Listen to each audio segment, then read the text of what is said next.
అంటూ సిలువలో పలికిన 5వ మాట యోహాను సువార్త 19వ అధ్యాయము 28వ వచనము 29వ వచనం, ఈ 2 వచనాలు అందరం కలిసి చదువుకుందాం. యోహాను సువార్త 19వ అధ్యాయము 28, 29 వచనాలు.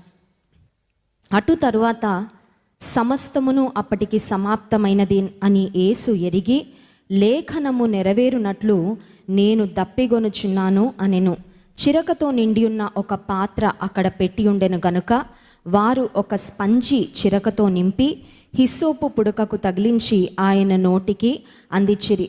యేసుక్రీస్తు ప్రభువు ఆ ముందు రోజు రాత్రి నుండి, అంటే నిన్నటి రాత్రి నుండి ఈరోజు ఆయన శిలువ మరణం పొందుతుంటే, ఆ ముందు రోజు రాత్రి నుండే ఆయన దేహంలో నుండి ఉన్న చెమట రక్త బిందువులుగా మారి బయటకు వచ్చేసింది. సో డీహైడ్రేషన్ అనే ప్రాసెస్ ఆ ముందు రోజు నుండే ప్రారంభమైంది.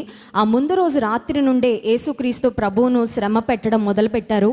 అన్న కయప అనే ప్రధాన యాజకుల వద్దకు ఆయన తీసుకొని వెళ్ళడం, ఆ తర్వాత పిలాతు వద్దకు తీసుకొని వెళ్ళడం, హేరోదు వద్దకు తీసుకొని వెళ్ళడం, యేసుక్రీస్తు ప్రభువును చట్టసభలకు అటు ఇటు త్రిప్పుతూ, ఆ తర్వాత ఆయనను సిలువ మోసుకుంటూ వియా డాలరోసా, ఇందాక జాన్ వెస్లీ గారు చెప్తూ ఈ మాట చెప్పారు, సిలువ మార్గము కలువరి మార్గంలో ఆయన నడిపించుకుంటూ వెళ్ళారు. చూడండి, మరణము ప్రతి ఒక్కరికి సాధారణంగా జరిగేదే.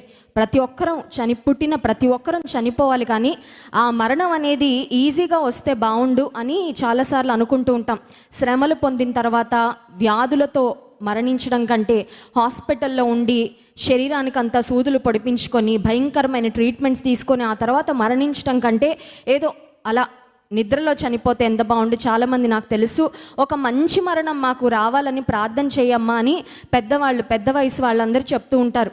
ఎవరిని కష్టపెట్టకుండా వెళ్ళిపోవాలి, ఒక మంచి మరణం నడుస్తూ వెళ్ళిపోవాలి, పడకలో పడకూడదు, లేకపోతే నిద్రపోతున్నప్పుడు మరణించాలని అలా కోరుకుంటూ ఉంటారు. కానీ యేసుక్రీస్తు ప్రభువారి యొక్క శిలువ మరణం అత్యంత క్రూరమైన మరణం. చెప్పాలంటే కొన్ని గంటల పాటు ఆయన దేహము చాలా శ్రమ పెట్టబడిందని. He has suffered the most. ప్రపంచంలో ఉన్నవారందరికంటే యేసుక్రీస్తు ప్రభువారు వెళ్ళిన ఆ సఫరింగ్, ఆ శ్రమ మాటలతో ఖచ్చితంగా వర్ణించలేం. సో ఆ ముందు రోజు రాత్రి నుండే గెత్సెమనే తోటలో ఆయన మోకరించి ప్రార్థన చేస్తున్నప్పుడు ఆయన చెమట రక్త బిందువులుగా మారి ఆ స్వెట్ పోర్స్లోంచి బయటకు వచ్చింది. అక్కడి నుంచి యేసుక్రీస్తు ప్రభువారిలో ఉన్న శరీరములో ఉన్న ఆ వాటర్ అంతా బయటకు వచ్చేస్తుంది. ఇప్పుడు యేసు ప్రభు శిలువ మీద వేలాడుతూ దప్పిగొనుచున్నాను అనే మాట ఆయన ఎటువంటి పెదాలతో పలికాడంటే అండి, ఆయన పెదాలన్నీ ఎండిపోయి ఉన్నాయి. His tongue was very dry, his lips were parched lips. ఆయన పెదాలు కూడా ఎండిపోయిన స్థితిలో ఉన్నాయి. ఇందాక 22వ కీర్తనలోంచి మనం కొన్ని మాటలు ధ్యానం చేసుకున్నాం. దావీదు భక్తుడు ప్రవచన పూర్వకంగా చెప్పిన మాటలు 22వ కీర్తన 15వ వచనం ఒకసారి చదువుదాం. చూడండి, 22వ కీర్తన 15వ వచనం. నా బలము ఎండిపోయి చిల్ల పెంకువలే ఆయను నా నాలుక నా దౌడను అంటుకొని ఉన్నది. నా బలము ఎండిపోయి చిల్ల పెంకువలే. యేసుక్రీస్తు ప్రభు బలం మాత్రమే పోవడం కాదు, ఆయన నాలుక కూడా ఎండిపోయిందండి. He was suffering, he had severe thirst. చాలా దప్పిక, చాలా దాహము ఆయన కలిగి ఉండి ఈ మాట పలికినట్లుగా చూస్తున్నాం. యేసుక్రీస్తు పలికిన ఒక్కొక్క మాట ఒక్కొక్క దానికి సాదృశ్యంగా ఉంది అని మనం ధ్యానం చేస్తూ వచ్చాము. అయితే ఈ మాట ప్రత్యేకంగా ఈ 5th వర్డ్ యేసుక్రీస్తు ప్రభువు ఎందుకు పలికారంటే, అసలు ఈ మాట పలకకుండా కూడా ఆయన మౌనంగా ఊరుకోవచ్చు. ఎందుకంటే సిలువ శ్రమ కొరకు తను తాను సిద్ధపరచుకున్న యేసు ప్రభు ఈ మాట పలకకుండా కూడా ఆయన మౌనంగా ఉండొచ్చు. ఎందుకంటే దప్పిగొనుచున్నాను అనగానే ఒక పెద్ద జగ్గులోనో మగ్గులోనో చాలా నీళ్లు ఆయన గొంతులో పోసి ఆయన దాహాన్ని తీర్చిన పరిస్థితి అయితే అక్కడ మనం చూడం. సో చూడండి, కొన్నిసార్లు మనకి శక్తి లేనప్పుడు అవసరమైనవే మాట్లాడతాం. అసలు మాట్లాడాలని కూడా చాలాసార్లు అనిపించదు. ఇందాక కూడా డాక్టర్ ప్రదీప్ సుందర్ గారు చెప్తూ, కేవలం 10 మాటలే నువ్వు మాట్లాడొచ్చు, కేవలం 7 మాటలే నువ్వు మాట్లాడొచ్చు అని ఎవరైనా మనకు ఒక లిమిట్ పెడితే ఆలోచించి ఆచి తూచి అవసరమైన, అమూల్యమైన, శ్రేష్టమైన, లేకపోతే మన లోపల ఉన్న భావాలను వ్యక్తపరిచే మాటలు మాత్రమే పలుకుతాం. యేసుక్రీస్తు ప్రభు ఈ మాట పలికాడంటే ఏదో ర్యాండమ్గా ఆయన మాట్లాడలేదండి. He spoke on purpose. ఆయన ఒక ఉద్దేశంతో ఈ మాటలు పలికారు. ఈ మాట యేసుక్రీస్తు ప్రభు పలకడానికి గల ముఖ్యమైన కారణం ఏంటంటే ఆయన శ్రమ పడుతున్నానని, ఆయన చుట్టూ ఉన్న వారికి అర్థం కావాలని, ఆయన శ్రమను సూచించే మాటగా ఈ మాట నేను దప్పిగొనుచున్నాను అనే మాట. యేసుక్రీస్తు ప్రభువు నరరూపిగా ఈ లోకంలోకి దిగివచ్చారు. యోహాను సువార్త 1వ అధ్యాయము 14వ వచనం మనం చదివినట్లయితే అక్కడ ఒక మాట వ్రాయబడింది చూడండి. యోహాను సువార్త 1వ అధ్యాయం 14వ వచనం. ఆ వాక్యము శరీరధారి అయి కృపా సత్య సంపూర్ణుడుగా మన మధ్య నివసించను. He lived among us. శరీరధారిగా మన మధ్య నివసించాడు. యేసు ప్రభు శరీరంలో వచ్చాడంటే he came into this world just like us. ఒక తల్లి గర్భంలో ఒక బిడ్డ ఎలా 9 నెలలు ఒదిగిపోతాడో చూడండి, సృష్టికర్త అయిన దేవుడు ఒక స్త్రీ గర్భంలోకి ప్రవేశించడం అంటేనే that itself shows how much he humbled himself. యేసుక్రీస్తు ప్రభు తన్ను తాను తగ్గించుకోవడం, లేకపోతే తాను ఎంత శ్రమ పడ్డాడో కేవలం సిలువ అప్పుడే కాదు, కానీ ఆయన పుట్టుకను గూర్చి మనం ఆలోచించినప్పుడే అర్థమవుతుంది. ఎందుకంటే పిల్లలను మోస్తూ ఉన్నప్పుడు తల్లి గర్భంలో తల్లికి ఒక అనుభూతి కలుగుతుంది. అదేంటంటే బేబీ పెరుగుతున్న కొద్దీ తల్లికి ఆయాసం వచ్చేస్తూ ఉంటుంది. ఎందుకంటే the baby wants to move. గర్భంలో ఉన్న బిడ్డ అటు కదలాలి, ఇటు కదలాలి, చేతులు అలా చేయాలి, కాళ్ళు ఇలా కదలాలి. చూడండి, చాలాసార్లు కదలికలు తల్లికి తెలుస్తూ ఉంటాయి. కొన్నిసార్లు బయట నుంచి ఆ బిడ్డ యొక్క పాద ముద్రలు, ఆ పాదాలు కూడా బయట నుంచి కనబడుతూ ఉంటాయి. ఇప్పుడు సృష్టికర్త అయిన దేవుడు ఒక స్త్రీ గర్భంలో ఒదిగిపోయి పోని 9 రోజులకు బయటకు వచ్చాడండి. మనందరం 9 నెలలు ఉంటాం తల్లి గర్భంలో. ఒక 9 రోజులు సృష్టికర్త ఒక స్త్రీ గర్భంలో ఉన్నాడంటే పోనీ దాని గురించి మనం ఏమన్నా ఆలోచించవచ్చు, కానీ మన అందరిలాగే ఒక 9 నెలలు సృష్టికర్త ఒక సృష్టిగా ఉన్న మనలాంటి ఒక సామాన్యమైన సాధారణమైన ఒక పేద టీనేజ్ గర్ల్గా ఉన్న మరియ గర్భంలో ఆయన ఒదిగిపోయి 9 నెలలు మనలాగే పెరిగి ఆ తర్వాత ఆయన ఈ భూలోకంలోకి బయటకు వచ్చాడు. శరీరధారిగా ఈ లోకంలో నివసించాడు. కొంతమంది బహుశా చెప్తూ ఉంటారు ఏమనంటే, యేసుక్రీస్తు ప్రభువారిని నమ్మని వారు యేసుక్రీస్తు ప్రభువారి శిలువ మరణాన్ని చులకనగా తూలనగా మాట్లాడాలని ప్రయత్నం చేసేవారు ఏమంటారంటే, యేసు ప్రభు ఏదో మ్యాజిక్ చేశాడండి, ఏదో యోగా చేశాడండి, ఆయన ఏదో శ్రమ పెట్టారు కానీ, ఆయన చేతులకు మేకులు కొట్టారు కానీ ఆయనకు ఆ పెయిన్ అంతా ఏం తెలియలేదండి, ఎందుకంటే ఆయన ఏదో ట్రాన్స్లో ఉన్నాడు, ఆయన దేహంలో ఏ విధమైన శ్రమను అనుభవించలేదని కొంతమంది యేసుక్రీస్తు ప్రభు వారి యొక్క సువార్తను, ఆయన శిలువ మరణాన్ని తప్పుదోవ పట్టించాలని ప్రయత్నం చేసేవారు ఉంటారేమో, కానీ యేసుక్రీస్తు ప్రభు వారి శిలువ మీద పలికిన 7 మాటలలో ఈ మాట ఆయన నిజంగా శ్రమ పడుతున్నాడని. ఆయన శరీరధారిగా ఈ లోకంలోకి వచ్చాడు కాబట్టి మనందరిలాగే ఆయన ఆకలి కొన్నాడు. 40 రోజులు ఉపవాసం ఉన్న తర్వాత యేసు ప్రభు ఆకలి కొన్నాడు అనే మాట వాక్యంలో ఉంటుంది. ఆ తర్వాత ఆయన శరీరధారిగా ఈ లోకానికి వచ్చాడు కాబట్టి యోహాను సువార్త 4వ అధ్యాయంలో మనం చూసినట్లయితే సుకారు అను ఆ ప్రాంతంలో యాకోబు బావి దగ్గర ఒక సమరయ స్త్రీని కలుసుకోవడానికి, ఒక్క పాపపు స్త్రీని, ఒక్క శాపంలో బ్రతుకుతున్న స్త్రీ జీవితాన్ని మార్చడానికి యేసు ప్రభు అక్కడున్న సామాజికమైన బౌండరీస్, బ్యారియర్స్ అన్నిటిని కొట్టివేస్తూ ఆయన యూదుడైన ఒక తక్కువ స్థితిలో ఉన్న సమరయ స్త్రీ వద్దకు వెళ్ళి ఆమెను ఒక మాట అడుగుతాడు. ఏమనంటే, దాహమునకి ఇమ్మని. చూడండి, యోహాను సువార్త 4వ అధ్యాయము 6వ వచనం.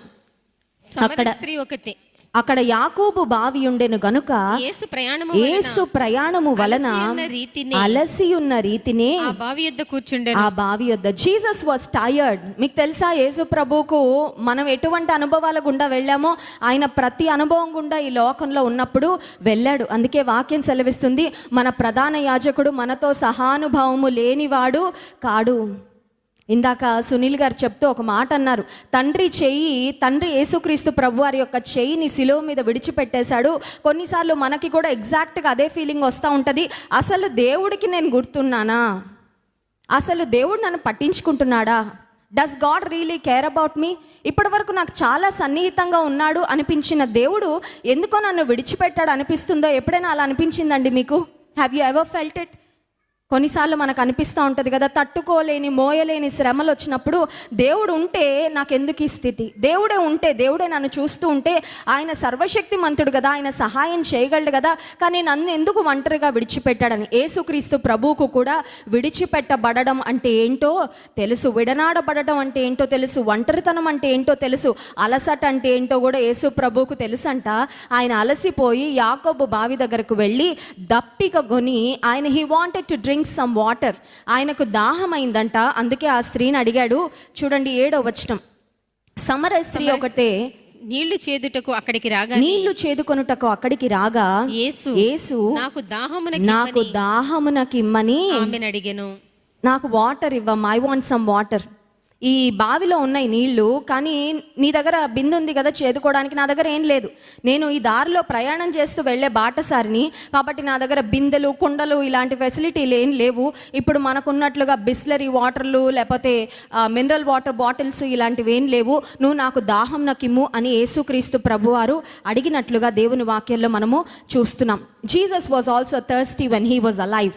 ఈ లోకంలో నివసించినప్పుడు, జీవించినప్పుడు యేసుక్రీస్తు ప్రభువుకు కూడా దప్పిక అయ్యింది. అంటే స్పష్టంగా మనం తెలుసుకోవాల్సిన విషయం ఏంటంటే, యేసుక్రీస్తు ప్రభు శరీరధారిగా ఈ లోకానికి వచ్చి ఒక సంపూర్ణ మానవునిగా ఈ లోకంలో బ్రతికాడు. అంటే ఒక మనిషి వెళ్ళే అన్ని విధమైన పరిస్థితులు, ఒక మనిషికి వచ్చే కష్టాలు నష్టాలు, ఒక మనిషిగా మనం పడే ప్రతి అవస్థ, ప్రతి శ్రమ, ప్రతి అనుభవము యేసుక్రీస్తు ప్రభు కూడా అనుభవపూర్వకంగా ఎరిగిన దేవుడు అని మనం గ్రహించాలి. సరే, యేసుక్రీస్తు ప్రభు దప్పికొనుచున్నాను అనే మాట పలికాడు అంటే తన దప్పిక తీర్చుకోలేనంత చేతగాని వాడా అని ఆలోచన చేస్తే, యేసుక్రీస్తు ప్రభు వారు పరిచర్య చేస్తున్న దినాల్లో ఆయనను బహుజన సమూహములు వెంబడిస్తూ ఉంటే వారికి ఆయన సువార్త చెప్పిన తర్వాత రోజంతా అయిపోయిందంట, ఎవరు క్యారేజీలు చూసుకోవట్లేదు, ఫుడ్ గురించి ఎవరు ఆలోచించట్లేదు.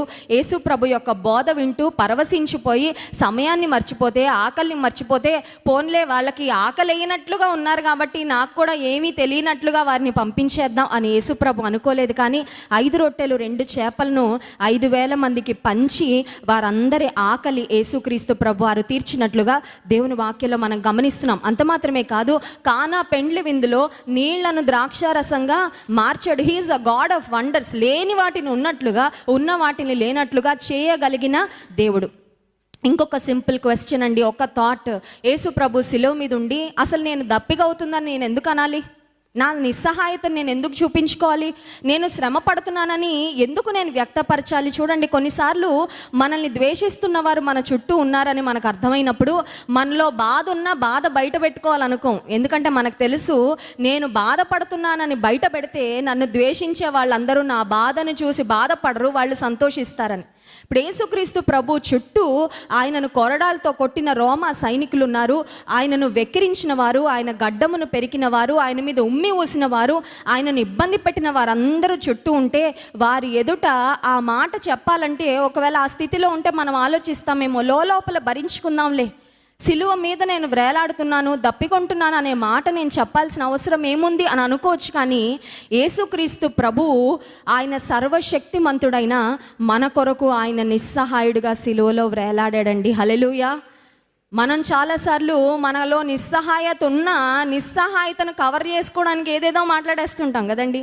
ఏదో మేకపోతు గాంభీర్యాన్ని ప్రదర్శిస్తూ ఉంటాం, లోపల భయం ఉంటుంది కానీ పైకి ఏదో నాకేం భయం లేదండి, నేను అన్నీ హ్యాండిల్ చేసేయగలను, నాకు అన్నీ తెలుసు అన్నట్లుగా కొన్నిసార్లు మనం నటిస్తూ ఉంటాం. కానీ యేసుక్రీస్తు ప్రభు తన యొక్క నిస్సహాయ స్థితిని ఒక మనిషిగా, సంపూర్ణ మానవునిగా ఆయన శిలువ మరణాన్ని భరిస్తూ ఉన్నాడు కనుక నేను దప్పికొనుచున్నాను అనే మాటను యేసుక్రీస్తు ప్రభు వారు పలికినట్లుగా మనం వాక్యంలో గమనిస్తున్నాం.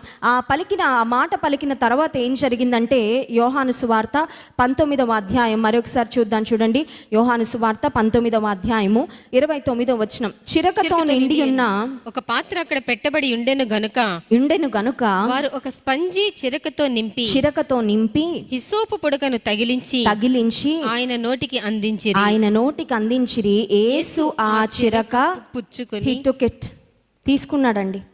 ఆయన ఆ చేదు చిరకను ఆయన నోటికి అందిస్తే ఆయన తీసుకున్నాడంట. That is how much Jesus was humbled. నన్ను కొరడాలతో కొట్టిన ఆ చేతులే మళ్ళీ నాకు చేదు చిరకను అందిస్తాయి. నేను అడగాల్సిన అవసరం ఏంటి, నా బాధను నేను బయట పెట్టుకోవాల్సిన అవసరం ఏంటి అని యేసు ప్రభు అనుకోలేదు. కానీ he wanted to show to the world how much he suffered in his body. ఆయన దేహంలో ఎంత వేదన పొందుతున్నాడో ఆ వేదనను వ్యక్తపరచాలని యేసుక్రీస్తు ప్రభువారు ఆ మాట పలికినట్లుగా మనం గమనిస్తున్నాం. ఫాదర్ డేమియన్ అనే ఒక వ్యక్తి ఒక ప్రీస్ట్గా ఉన్నాడు. ఆయన దేవుని సేవకు తాను సమర్పించుకున్న తర్వాత హవాయ్ అనే ప్రాంతంలో కొన్ని ఐలాండ్స్ ఉంటాయి అంటండి, కొన్ని దీవులు ఉంటాయి. ఆ దీవులలో ఒక దీవిలో కంప్లీట్గా లెప్రసీ వారందరినీ, కుష్టు వ్యాధిగ్రస్తులందరినీ ఒక దీవిలో తీసుకొని వెళ్ళి పడేస్తూ ఉంటారంట. ఫ్యామిలీ మెంబర్స్ ఎవరు కుష్టు వ్యాధిగ్రస్తులను వారి ఇంట్లో ఉంచుకోరు.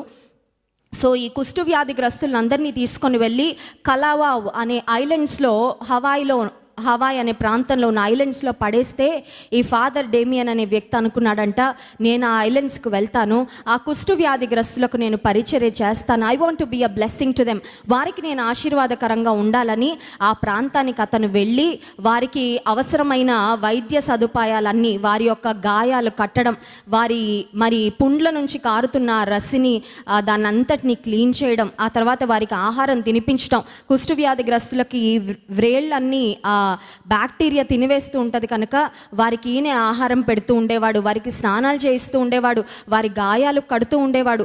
దాదాపుగా చాలామందికి వారి యొక్క మరణం తరువాత ఒకవేళ శవపేటికలు లేకపోతే, కాఫిన్ బాక్సెస్ లేకపోతే వాళ్ళ దేహాలు అలా పడేయాల్సి వస్తుందని, వాళ్ళకు కూడా మనందరిలాగా ఒక డీసెంట్ బరియల్ ఉండాలి అని ఆలోచన చేసి ఆయన జీవిత కాలంలో 2000 సమాధి పెట్టెలు తయారు చేయించాడంటండి.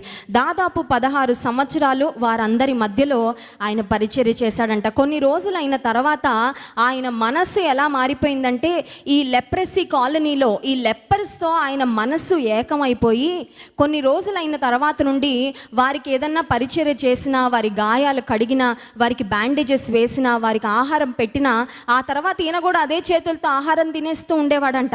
వారికి ఈయనకి మధ్యలో ఎలాంటి సోషల్ డిస్టెన్స్ పాటించేవాడు కాదంట.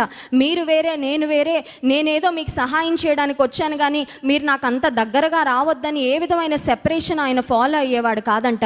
కొన్ని రోజుల తర్వాత వారందరినీ ఆ ప్రాంతంలో గ్యాదర్ చేసి ఆయన ఒక మాట మాట్లాడాడంట. ఏమనంటే, ఈ స్థలంలో, ఈ ప్రాంతంలో ఉన్న కుష్టు వ్యాధిగ్రస్తులైన మనందరము అన్నాడంట. He said we lepers.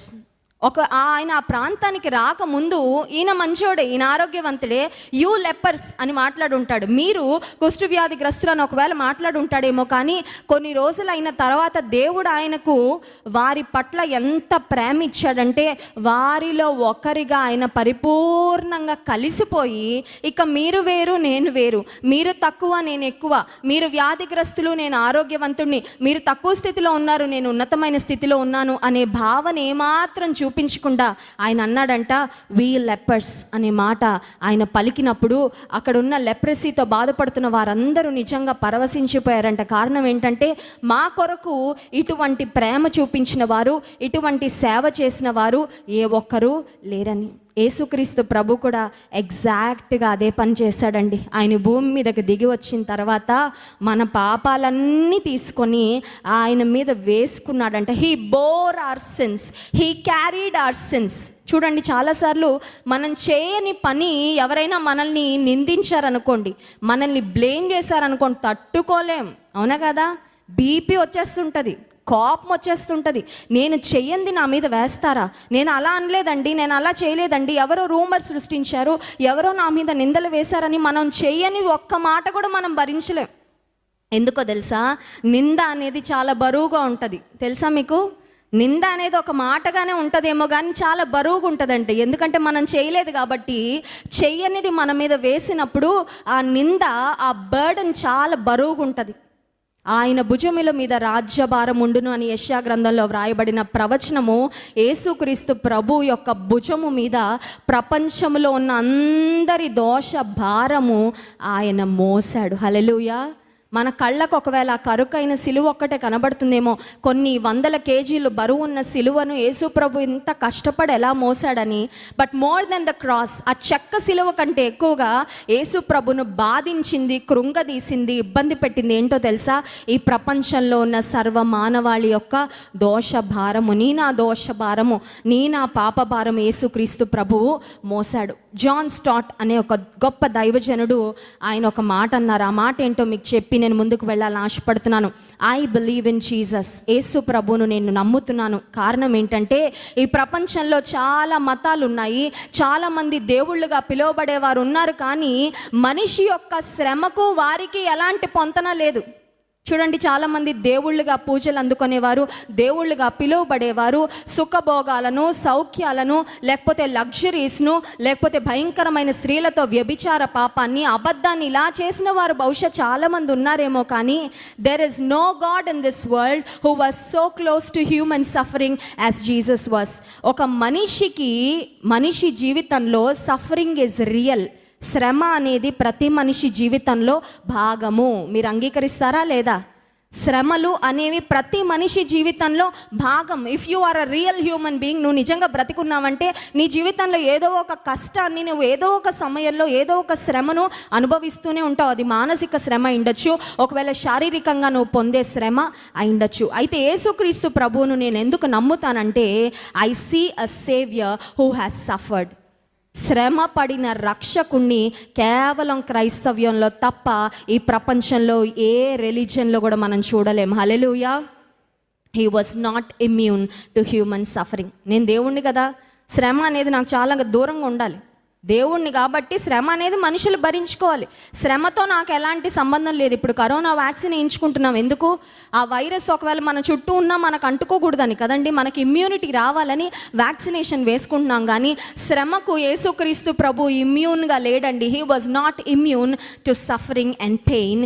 He entered flesh, he entered blood, he experience tears and death. ఆయన శరీర మాంసములలో, రక్త మాంసములలో ఆయన పాలివాడై ఆయన మరణాన్ని అనుభవించాడు, ఆయన కన్నీటిని అనుభవించాడు. సో యేసుక్రీస్తు ప్రభువారు పలికిన దప్పిగొనుచున్నాను అనే మాట, ఆయన ఎంత శ్రమ గుండా వెళ్తున్నాడో దాన్ని ఎక్స్ప్రెస్ చేసే మాట. బట్ ఈ మాట కేవలం ఆయన పెదాలు ఎండిపోతున్నాయని ఆయన పలికిన మాట కాదు, కానీ there was a deeper meaning to it.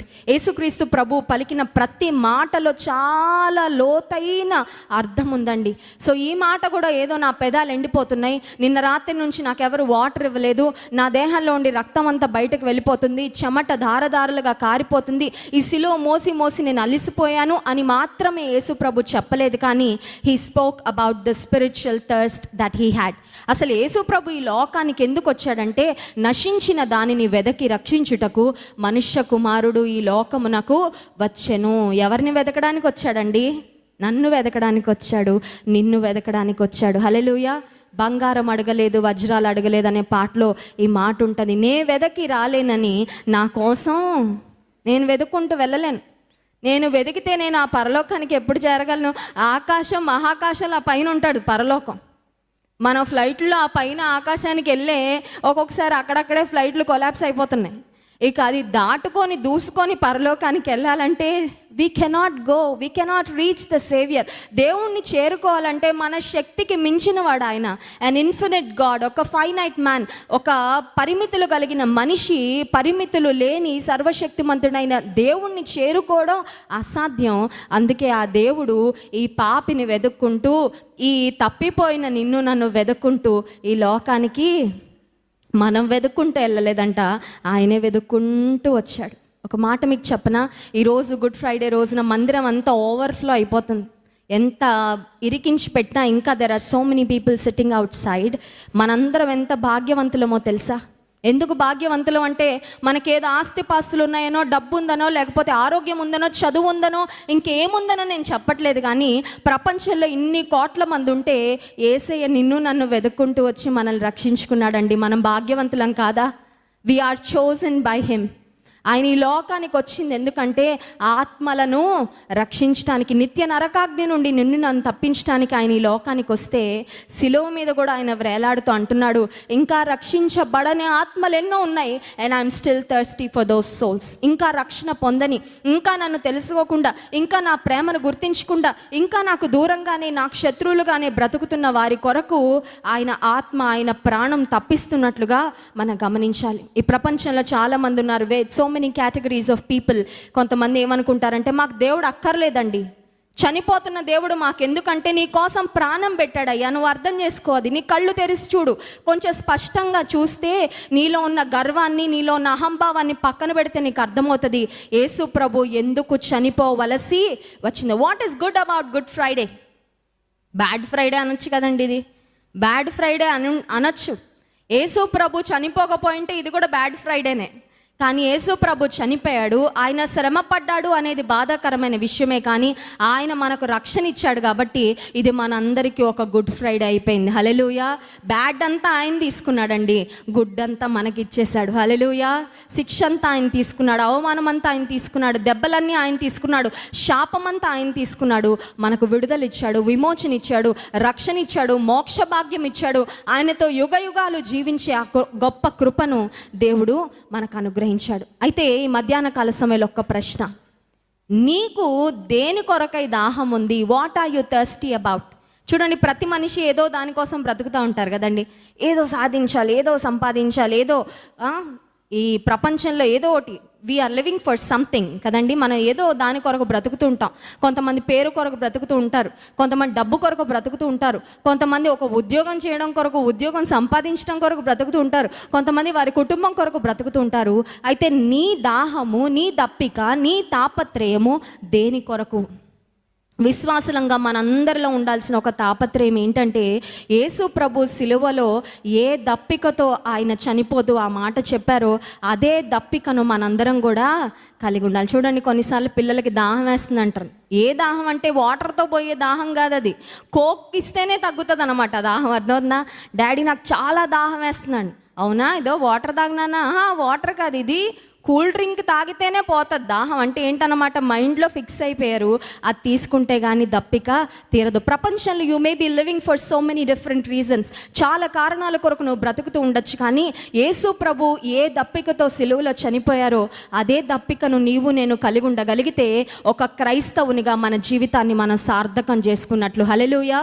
So యేసు ప్రభు ఏ దప్పికతో చనిపోయారో, are you thirsty to spread the gospel? యేసు ప్రభు యొక్క సువార్తను ఇతరులకు అందించడానికి నీలో దప్పిక ఉందా? నేను ఏమీ చేయలేనండి. చూడండి, కొంతమంది మాకు చెప్తూ ఉంటారు, అన్న అక్క మేము ఉద్యోగాలు చేస్తున్నాం, మాకు అంత టైం ఉండదు, అసలు we don't have time to preach the word. సువార్త ప్రకటించడానికి అవకాశం ఉండదంటే నువ్వే ఒక సువార్తగా బ్రతుకు. హల్లెలూయా. Your life itself speaks volumes. నీ జీవితమే చాలా మందికి ఒక సువార్తగా మారిపోతుంది. నేను టీసీఎస్లో ఉద్యోగం చేస్తున్నప్పుడు ఒక టైంలో మా మేనేజరు అదో రకంగా ప్రవర్తించడం మొదలెట్టాడు. చూడండి, మేనేజర్లకు పైనుండి ప్రెషర్ వస్తే ఆ ప్రెషర్ని కింద వాళ్ళ మీద రుద్దుతూ ఉంటారు, కారణం ఉన్నా లేకపోయినా వాళ్ళని ఇబ్బంది పెడతా ఉంటారు. ఆ సమయంలో నేను దేవుని సన్నిధిలో అడుగుతున్నాను, ప్రభా నాకు ఈ జాబ్ వద్దు నాయన, ఈ జాబ్ రిజైన్ చేసి నేను ఇంకో కంపెనీకి వెళ్ళిపోతాను అని అంటే, యేసే నాతో ఏం మాట్లాడాడు తెలుసా? నిన్ను ఇక్కడ నేను నీ ఉద్యోగం కోసం పెట్టలేదు, నా కొరకు సాక్షిగా పెట్టాను. నువ్వు నీ చుట్టూ ఉన్నవారు నా కొరకు ప్రభావితం చేయడానికి పెట్టాను. ఒక నిజమైన దేవుని బిడ్డ ఎలా ఉంటారో ఈ కంపెనీలో ఉన్న వారికి చూపించడానికి నేను పెట్టాను. నువ్వు ఎక్కడికి తప్పించుకొని వెళ్తానంటున్నావు? చూడండి, చాలాసార్లు పక్షి వలె నాకు రెక్కలు ఉంటే నేను ఎక్కడికైనా ఎగిరిపోతే బాగుండు అనుకుంటాం కదండి. నిన్ను పెట్టాడు, నిన్ను ఎక్కడ పెట్టాడో అక్కడ దేవుడు ఒక కారణంతో పెట్టాడు. You are there in your office for a reason. కారణంతో ఏదో నా పిల్లలను భార్యను పోషించుకోవడానికి 4 రూపాయలు సంపాదించుకోవడానికి నేను ఆఫీస్లో ఉన్నానని అనుకోవద్దు. నువ్వు ఒక క్రీస్తు రాయబారిగా ఉన్నావు, నువ్వు ఎక్కడున్నావు అక్కడ. హల్లెలూయా. ఒకవేళ నోరు తెరిచి సువార్త ప్రకటించడానికి అవకాశం రాకపోయినా నీ జీవితాన్ని ఒక సువార్తగా నీవు మార్చచ్చు. నీ యొక్క బ్రతుకే, నీ యొక్క సాక్ష్యమే ఒక గొప్ప ఆశీర్వాదకరంగా ఇతరులకు ప్రేరణగా. కనుక యేసుక్రీస్తు ప్రభు ఏ దప్పికతో బ్రతికారో నీవు నేను కూడా ఆత్మల భారంతో సువార్త ప్రకటించాలనే ఆశతో. ఒకవేళ మీరు వెళ్ళలేకపోతే సువార్త ప్రకటించే వారిని సపోర్ట్ చేయొచ్చు. ఒకవేళ అది కూడా చేయలేకపోతే, అమ్మా నేను వెళ్ళలేను, నా దగ్గర డబ్బులు కూడా లేవంటే నీ దగ్గర సమయం ఉంటుంది. నీకున్న సమయాన్ని నువ్వు మోకరించి సువార్థికుల కొరకు, దేవుని పనిలో ప్రయాసపడుతున్న సేవకుల కొరకు, మిషనరీల కొరకు మోకాళ్ళు వేసి నువ్వు ఖచ్చితంగా ప్రార్థన చేయగలవు. సో మొట్టమొదటి మాట ఏంటంటే, నీవు రక్షణ పొందావా లేదా? ఫస్ట్ది. మన రక్షణ పొందకుండా ప్రపంచాన్ని అంతటిని ఎలా రక్షించేస్తామండి? మనమే విడుదల పొందకుండా ఇతరుల కట్లను ఎలా విడిపించగలం? ఫ్లైట్లో ఎక్కినప్పుడు ఇన్స్ట్రక్షన్స్ ఇస్తూ ఉంటారు ఫ్లైట్ టేక్ ఆఫ్ అవ్వకముందు. అప్పుడు ఎయిర్ హోస్టెస్ చెప్పే ఒక మాట ఏంటంటే, ఒకవేళ సడన్గా ఫ్లైట్లో క్యాబిన్ ప్రెషర్ ఎక్కువైపోతే ఆ పైన నుండి ఆక్సిజన్ మాస్కులు కింద పడతాయి, ముందు మీరు పెట్టుకొని ఆ తర్వాత మీ పక్కన ఉన్న వారికి సహాయం చేయండి అని. కొంతమంది ఉంటారులేండి, అందరికీ సహాయం చేసేయాలనుకుంటారు. వీళ్ళు పెట్టుకోకుండా పక్కన వాళ్ళకి పెడుతున్న క్రమంలో వీరు ప్రాణం పోయిందనుకోండి, ఇంకేదైనా ఉపయోగమా? ముందు నువ్వు పెట్టుకో, ఆ తర్వాత పక్కనున్న వాళ్ళకి సహాయం చేసావు. మై క్వశ్చన్ టుడే ఇస్, నేను దప్పికొనుచున్నాను అని యేసు ప్రభు చెప్పాడు. నీ ఆత్మరక్షణ కొరకు మొదట నువ్వు ఆలోచించుకో. Are you saved? నీవు రక్షణ పొందావా? నీవు రక్షణ పొందితే దేవునికి స్తోత్రం. ఒకవేళ నీవు రక్షణ పొందకపోతే please don't postpone that decision. ఇంకా తర్వాత చూసుకుందాంలే, వచ్చే గుడ్ ఫ్రైడేకి చూసుకుందాం, వచ్చే సంవత్సరం చూసుకుందాం అని ఆలోచిస్తూ కూర్చుంటే అసలు వచ్చే సంవత్సరం వరకు ఎవరు ఉంటారో ఎవరు ఉండరో మనకి తెలీదు. మన జీవము ఏ పాటిది ఇంతలో కనబడి అంతలో మాయమైపోయే అల్పమైన స్వల్పమైన జీవితము మన జీవితం. రెండవదిగా, నీవు రక్షణ పొందితే రక్షణ పొందని వారి కొరకు ఒక భారాన్ని కలిగి ఉండాలి. ఒక్క మాట చూపించి నేను ముగిస్తాను. మత్తయి సువార్త 9వ అధ్యాయం 37వ వచనం యేసుక్రీస్తు ప్రభువారు పలికిన మాట. Matthew chapter 9 verse 37. కోత విస్తారమే గాని పనివారు కొద్దిగా ఉన్నారు గనుక తన కోతకు పనివారిని పంపుమని కోత యజమానుని వేడుకొనుడని తన శిష్యులతో చెప్పాను. యేసు ప్రభు, నేను ఈ లోకానికి సువార్త ప్రకటించడానికి వచ్చాను, నేను ఒక్కడనే చాలు సువార్త ప్రకటించడానికి అని అనలేదు. శిష్యులారా మీరు ఒక్కరే చాలా అనలేదు. ఇంకా కోత చాలా ఉంది, విస్తారంగా ఉంది, కానీ పనివారు కొద్దిగా ఉన్నారు. జాన్ వెస్లీ గారు ఒక పాట రాశారు, లేవనెత్తు శుద్ధాత్ముడా అని. అందులో మాట ఉంటుంది, రోషమున్న సేవకులను, రోషమున్న విశ్వాసులను లేవనెత్తయ్యా.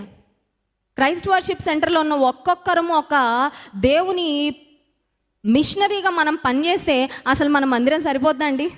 ఓవర్ఫ్లో అయిపోద్ది. అసలు మన మందిరం సరిపోదు. ఒక్కొక్కరు ఒక్క ఆత్మనన్న మందిరానికి తీసుకొస్తే ఈ మందిరం అసలు మనకు సరిపోదు. పట్టజాలనంత విస్తారంగా ప్రజలు వస్తారు. యేసుక్రీస్తు ప్రభువారు చెప్పిన మాట, కోత విస్తారంగా ఉంది కానీ పనివారు కొద్దిగా. నువ్వు చెప్పగలవా? అయ్యా నేను పనిదానిగా ఉంటాను ఈరోజు. ఒక్కొక్కసారి మార్నింగ్ లేచాక నా మార్నింగ్ ప్రేయర్లో నేను ఏసేకి చెప్తాను, ఈరోజు డ్యూటీ ఎక్కుతున్నానయ్యా, నువ్వే పనులు చెప్తావా ఆ పనులన్నీ చేస్తాను. హల్లెలూయా. డ్యూటీ ఎక్కుతున్నా.